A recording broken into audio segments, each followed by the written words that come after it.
بول دے نیزے تے چڑھ کے بول دے اور چپ تے تالے کھولن سکھو جندڑی سائیں تو گولن سکھو کہہ دے سبحان اللہ چپ تے تالے کھولن سکھو جندڑی سائیں تو گولن سکھو قبر حشر وچ گل بن ویسی ذکر رسول وچ بولن سکھو قبر حشر وچ گل بن ویسی قبر حشر وچ گل بن ویسی ذکر رسول وچ بولن سکھو آئیے دوستان گرامی میں علماء اہل سنت زندے اہل سنت جناب حضرت علامہ مولانا قاری عبدالرحمن صاحب آپ کو گزارش کر رہے ہیں تشریف لے آن گے سرکار دی بارگاہ دے وچ خوبصورت حاضری پیش کرن گے محبت نال ایک نعرہ بلند کرو نعرہ تکبیر کوئی زبان خاموش نہ رہے اللہ پاک صاحب نو مدینے لے جائے نعرہ تکبیر نعرہ رسالت نعرہ تحقیق نعرہ حیدری نعرہ غوثیہ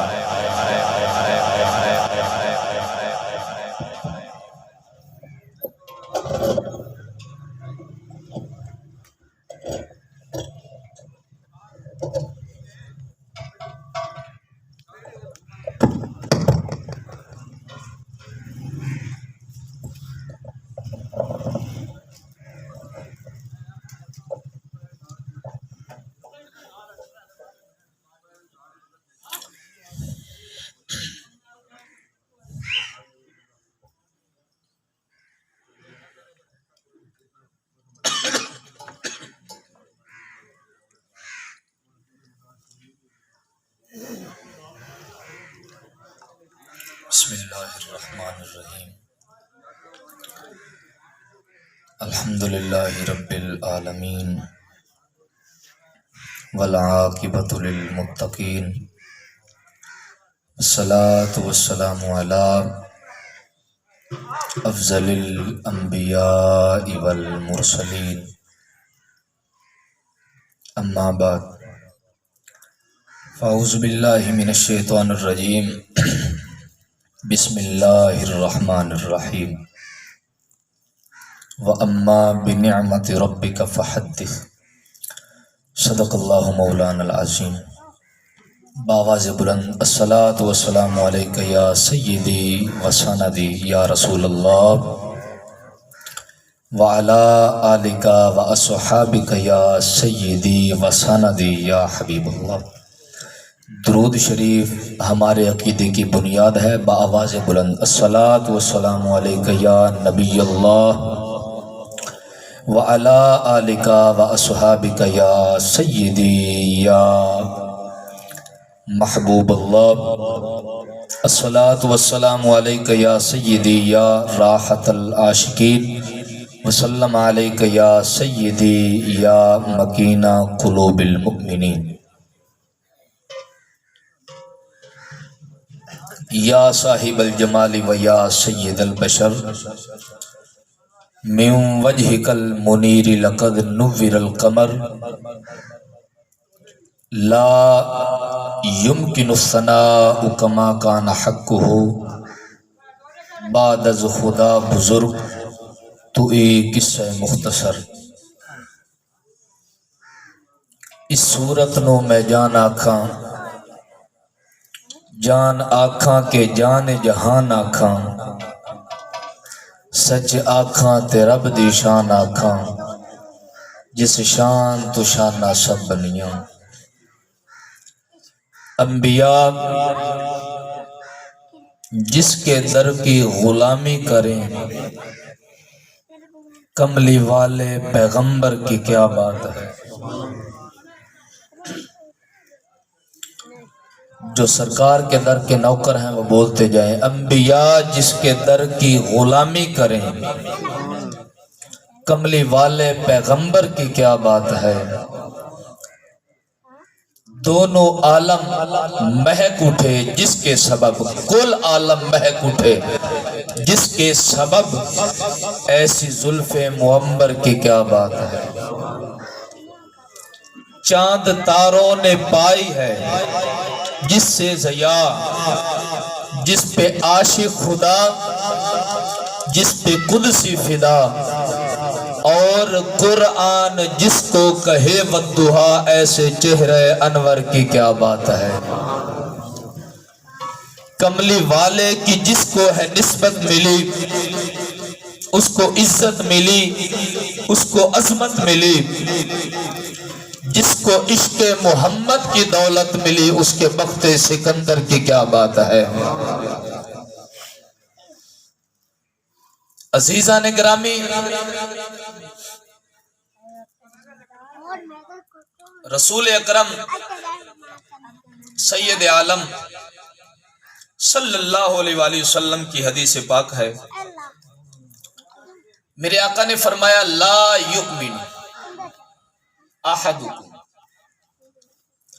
حتی اکون احب الیہ من والدہ وولدہ والناس اجمعین۔ اللہ کے محبوب نے فرمایا کہ تم میں سے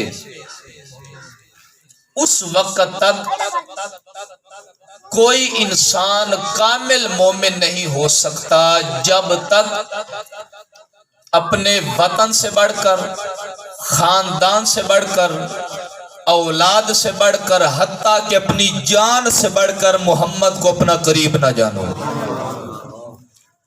ہر شے سے بڑھ کر جب تک میری محبت تمہارے دلوں میں نہ آئے اس وقت تک تم مومن نہیں ہو سکتے۔ مشکاۃ شریف کی حدیث پاک ہے، مشکاۃ شریف شرح مصباح، اس کے اندر حدیث پاک موجود ہے۔ حضرت ابو خزیمہ یہ رسول کریم کے صحابی، خواب آیا ان کو، خواب میں دیکھا کہ رسول اللہ کی جبین نیاز پر سجدہ کر رہے ہیں۔ سارے بولتے جائیں سبحان اللہ۔ میں نے استقبالیہ خطبہ دینا ہے حصول برکت کے لیے، چونکہ خصوصی ہمارے مہمان، خصوصی خطاب ان کا ہی ہے، لیکن کچھ رونق پیدا کرو، بولتے جائیں گے تو انشاءاللہ ایک محفل پاک کے اندر رنگ بھرا جائے گا۔ حضرت ابو خزیمہ صحابی ہیں، خواب دیکھا، خواب کیا دیکھا کہ رسول اللہ کے ماتھے پر سجدہ کر رہے ہیں، جبین رسول پر سجدہ کر رہے ہیں۔ اٹھے، حیران ہوئے کہ حضور کے جبین نیاز پر میں سجدہ کر رہا ہوں۔ صبح بارگاہ رسالت میں حاضر ہوئے، عرض کی یا رسول اللہ صلی اللہ علیہ وسلم، مجھے یہ خواب آیا ہے کہ میں نے خواب میں آپ کے ماتھے پر سجدہ کیا ہے، خدا کی تسبیح میں نے آپ کے ماتھے پر بیان کیا۔ تو میرے آقا کریم علیہ السلام نے اسی وقت فرمایا میں لیٹ جاتا ہوں، میرے ماتھے پر سجدہ کر لے تاکہ اس خواب کی تعبیر بھی پوری ہو جائے۔ رسول کریم لیٹ گئے، صحابی نے حضور کے ماتھے پر سجدہ کیا اور تسبیح خدا کی بیان کی۔ جب سجدہ کر لیا تو میرے آقا نے ایک جملہ بولا جو کتب و احادیث میں موجود ہے۔ میرے نبی نے فرمایا اے میرے صحابہ جان لو محمد کی محبت اس سے بھی کہیں زیادہ ہے۔ جبین نیاز رسول اللہ کی ہے، سجدہ صحابی کا ہے، سجدہ خدا کا، تسبیح خدا کی ادا کرنے والا صحابی ہے۔ جس مقام پر سجدہ ہو رہا ہے وہ رسول اللہ کا ماتھا مبارک ہے۔ اسی وجہ سے حضرت سیدنا فاروق اعظم سے میرے نبی نے فرمایا عمر مجھ سے کتنا پیار کرتے ہو؟ عرض کی یا رسول اللہ میں ہر شے سے بڑھ کر پیار کرتا ہوں، لیکن اولاد پہلے ہے۔ بعد میں آپ میرے نبی نے فرمایا عمر پھر تم مومن نہیں، توجہ نہیں فرمائی، حضور نے فرمایا عمر پھر تم مومن نہیں۔ عرض کی یا رسول اللہ اس سے آگے کی کیا محبت؟ میرے مصطفیٰ نے فرمایا اولاد تو کجا، اپنی جان سے بھی بڑھ کر مصطفیٰ سے محبت کرو، تب تم کامل مومن شمار کیے جاؤ گے۔ حضرت ثوبان رسول کریم کے ایک صحابی ہیں، کافی دن حضور کی دید نہ ہوئی تو ان کی رنگت بدل گئی، کیفیت بدل گئی، طبیعت میں کمزوری آ گئی، ضعف آ گیا، نحیف ہو کے لاغر ہو گئے، طبیعت میں نڈھال پن آ گیا۔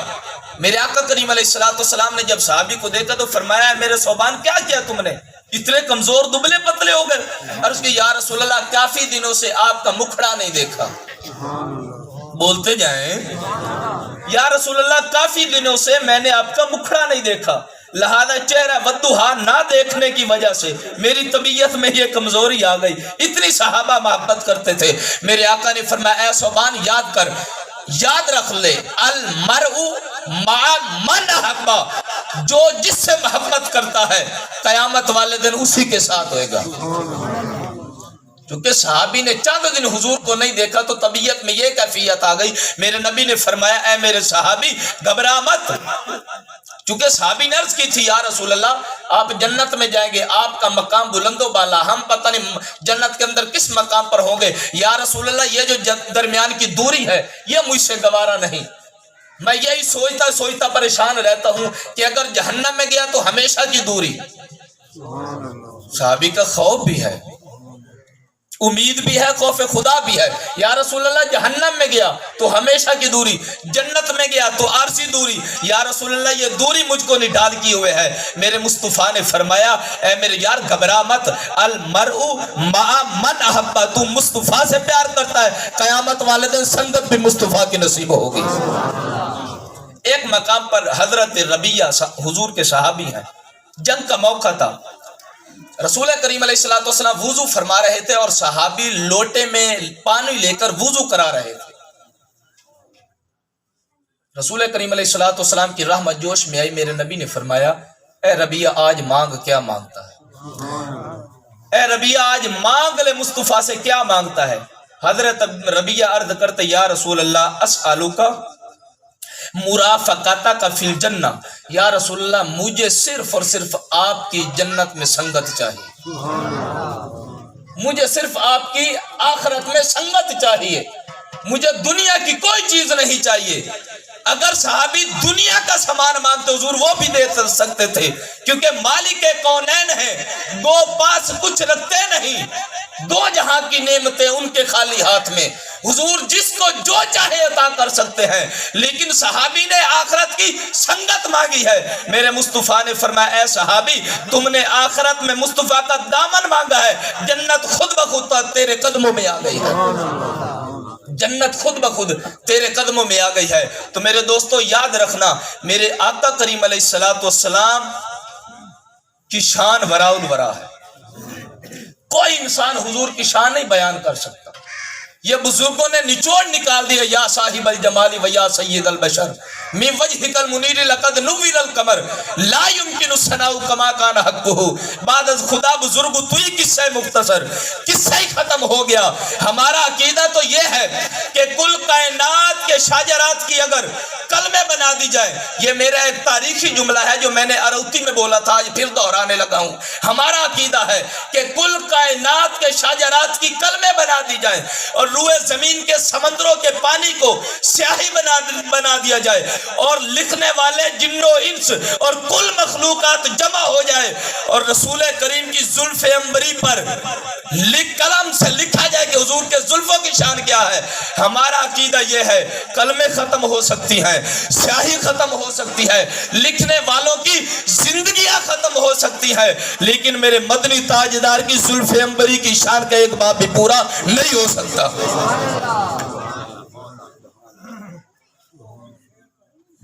توجہ نہیں فرمائی آپ نے. ایک ہوتی ہے صورت مصطفیٰ, ایک ہوتی ہے سیرت مصطفیٰ.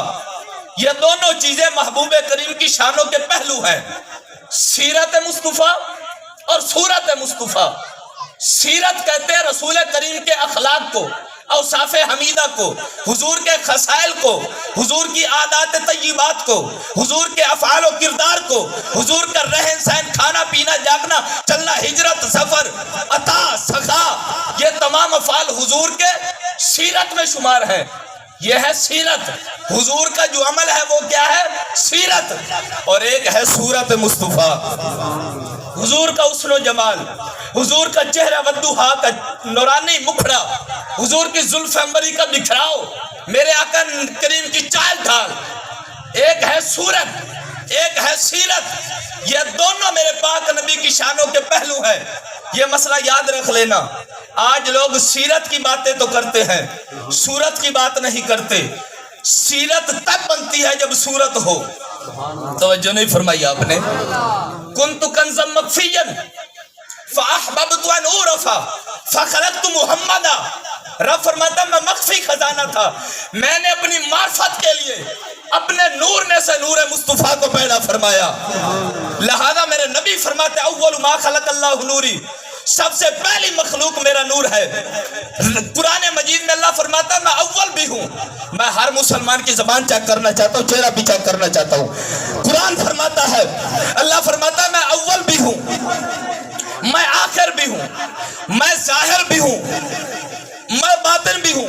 مولا تو اول ہے یہ سمجھ میں آ گیا, تو آخر ہے یہ بھی سمجھ میں آ گیا, تو باطن ہے یہ بھی سمجھ میں آ گیا. مولا تو ظاہر تو نہیں ہے یہ سمجھ میں نہیں آیا. اللہ فرمانا یہ چاہتا ہے میں ظاہر ہوں لیکن کسی کی صورت میں ظاہر ہوا ہوں. توجہ نہیں فرمائی.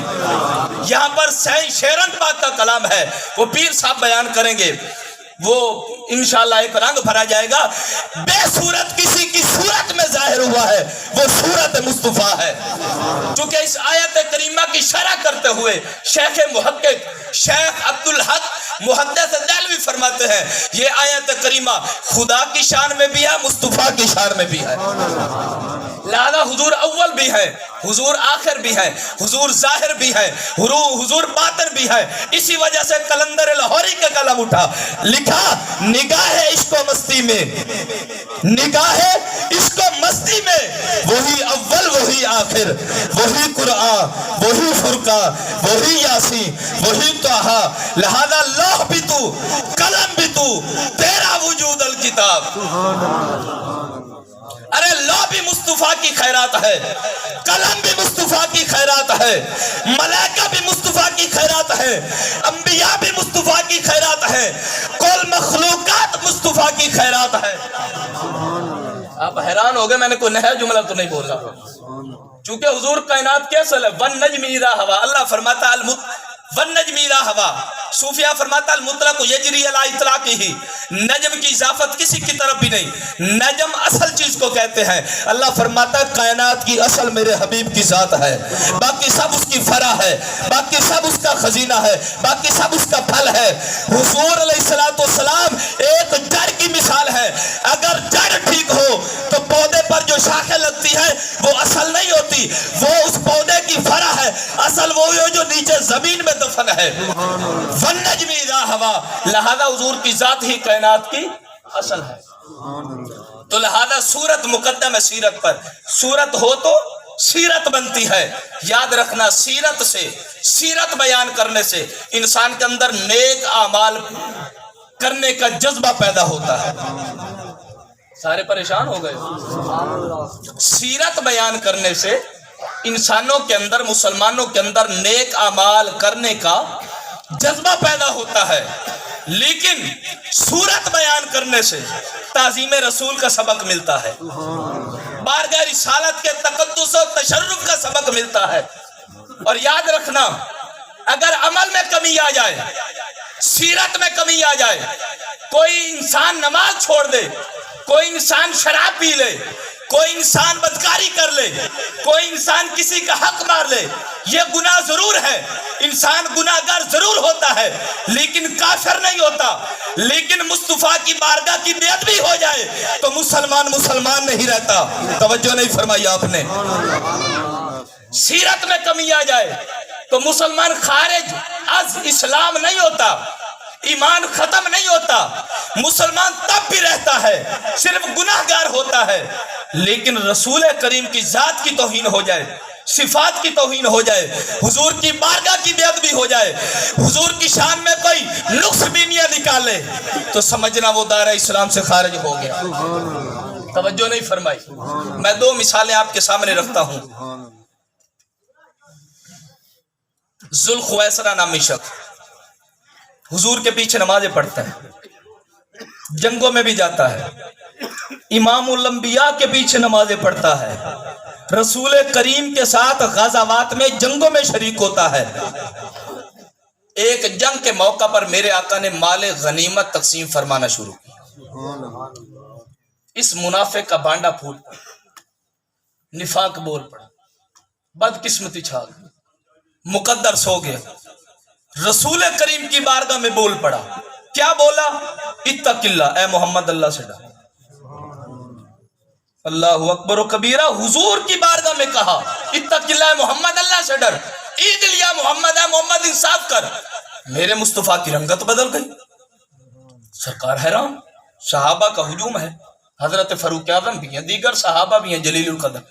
حضور کی کیفیت بدل گئی, رنگت بدل گئی, چہرہ انور پر عجیبانہ تاثرات نمودار ہوئے. میرے آقا کریم علیہ الصلوۃ والسلام نے فرمایا ذوالخویسرہ ذرا غور تو کر کیا کہہ رہا ہے. کہنے لگا میں ٹھیک کہہ رہا ہوں, تو انصاف نہیں کر رہا, کسی کو مال زیادہ کسی کو تھوڑا.